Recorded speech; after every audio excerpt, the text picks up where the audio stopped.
nothing ever happened. This is the happening now. The past does not exist. The future is your own imagining. Only now exists.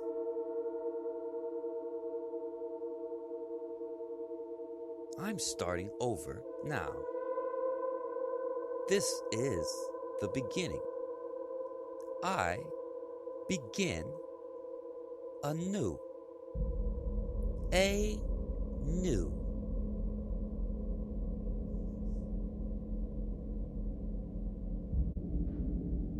Inspiration. That feeling of being called. Momentum. Is that feeling originating inside of you or outside of you? Does it suddenly come in or does it arise? Is it a reaction or an inspiration?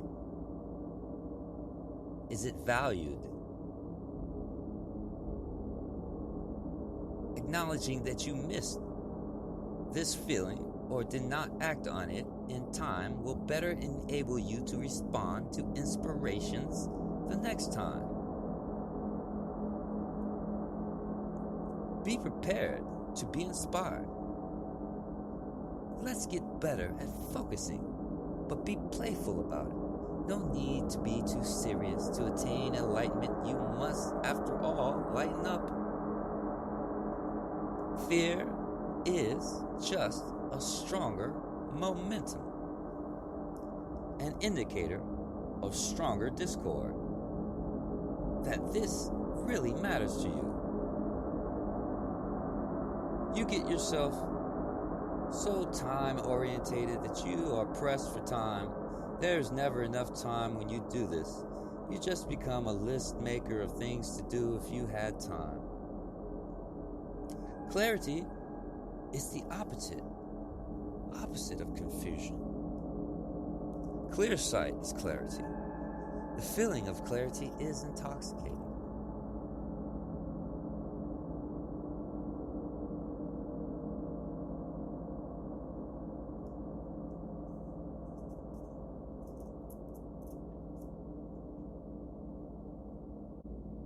Speaking of fear, I think fear is mentioned in the Bible 365 times. Don't quote me on that, because that's how many days of the year there are also. Fear not, distress not, worry not. Lay all your anxiety upon me. Fear is an indicator also that you are moving away from your source. Because if you're in alignment with your source, if you're thinking like your source thinks, there's no fear.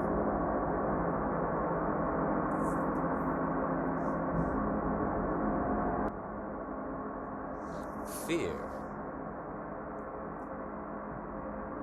What other things happen? We fear. Look, today, the economy, everybody is slowed down. I know that the American economy slows down to the slowest moving economic machine. This is a wartime economy. We in America have a wartime economy. That means if one of our major institutions is about to fail, all the institutions slow down to its speed, moving at its speed, so that it's not falling under anyone. Everyone falls under it. And it slows down. The only way this is done here in this day and age, the stock market in this day and age, the only way we can move things now naturally is with fear. Because they do not naturally move. People use the stock market as a savings account. And in better days, if you look at everything as an optimist, your stock market is going to be a savings account. There's no room for rapid growth. Rapid growth, there has to be rapid loss. So consider, when doing business, stimulation means more than what you think it means. Consider that they say stimulation because they don't want to say what they really mean. What do you mean when you say stimulation? Well, why do you say stimulation? Well, why don't you say what you actually did to stimulate? Because there's no glory there, is there? If there was some glory there, you would say, I actually did this, and this was the result of my action, and these were I can trace the results of these results to my action. Glory. Witness my greatness. Well, why don't you want anyone to witness your greatness? Stimulation. Because stimulation of the economy is a dark meaning.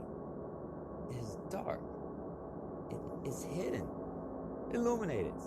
I'm illuminating it now. You illuminate it. Illuminate it from your perspective. My perspective is a perspective perceived through illumination. Now, if there's a dark perspective, you can't see anything. You don't want to see. I say see, you say what? Anger arises. Nonsense you're talking.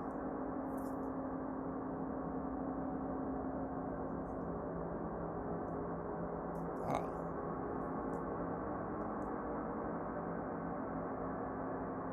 How are you going to prove me wrong? Are you going to look? No, you're not going to look. That's the completeness of your program. You're just going to reject. You're going to diminish and you're going to move on. No, it's not true. It's not right. It's impossible. And then you're going to move on. What does ever present now mean? Ever present. What does ever present mean? Ever present. Always now. Always here. Always now. Ever present. There's no past. There's no future. There's only ever present now.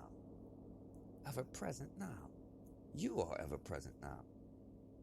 These words you've been using all this time, and you really don't know the meaning.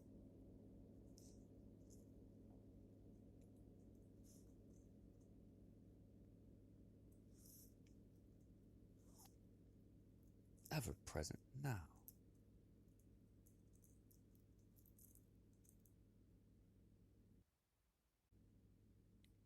Abracadabra. Do you know that the words abracadabra means what I speak is what I create? Abracadabra. Those words that a magician used to make, he used to say right before he manifested something. Abracadabra. Where does that come from?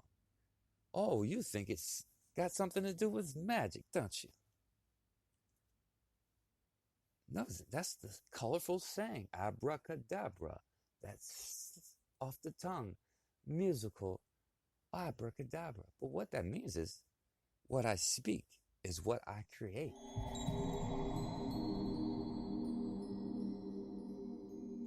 That words have power. That I create through my words. That I say be and it becomes. That's what abracadabra means.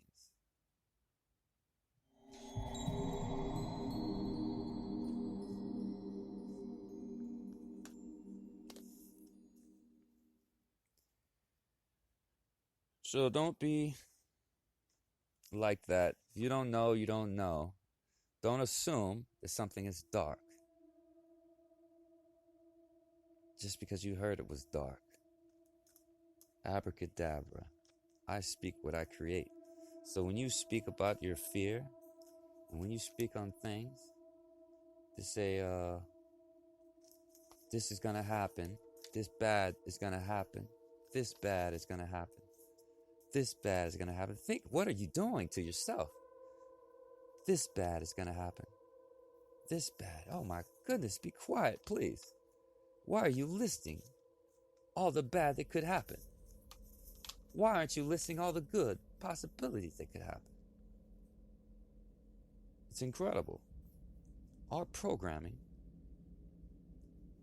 it's deep. And who programmed us this way?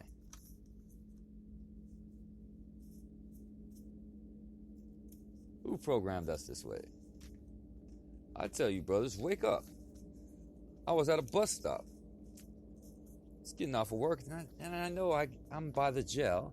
So when I'm getting off of work, there's always brothers getting out of jail, and they're at the bus stop. And this was January 13th here, 2020. And I have pursued legal here. I have some legal stuff. I got hit by a post office truck. I have pursued legal. I guess it started out as a reminder. But this is what happened to me at the bus stop. I stood nervously tired at a bus stop while a guy just out of jail rambles on about his luck, gold, his craziness, that people think he's crazy. I said, "I'm sorry, I didn't hear you." He explained that he often thinks out loud, while I thought to myself that I do too. When suddenly, out of the blur of information, he blurted out emphatically, "The law favors the vigilant." Merely that. Simply that. Nothing more. So I made him repeat it 3 times. While he volunteered 3 more times, he was talking, saying it again, "Please. Say it again, please. Say it again, please." I kept repeating, while he emphatically blurted out the aforementioned, "The law favors the vigilant." And I was overwhelmed, because this is something that I needed to hear. This is something that was relevant to me right now. Oh, I think he needed a cigarette. We exchanged good words. He received something from me that he needed to hear. He bounced along. And we weren't really fully present or fully aware. It was almost we were in ecstasy in front of each other, as if when 2 of you come together, I am there, as if there was a third being infusing us with energy, as if there was a spirit, something insubstantial between us, encouraging us to go further. The law, I am aware, is the absolute, the most high God. That is the name, the reference. The law favors the vigilant. The law favors the one who is looking, who is aware, who is alert, who is seeing, who is not asleep. The vigilant, the one who is standing guard while the rest of you sleep. He must be vigilant. The law favors the vigilant. And I'm still overwhelmed. I'm not still overwhelmed. Grabbing the note again and rereading it overwhelms me again, as if this note has been imbued with the energy of that past event. It has been imbued with that energy. Oh, this is a lesson for the wise, if the wise would know. Thank you for listening. Thank you for your willingness to look.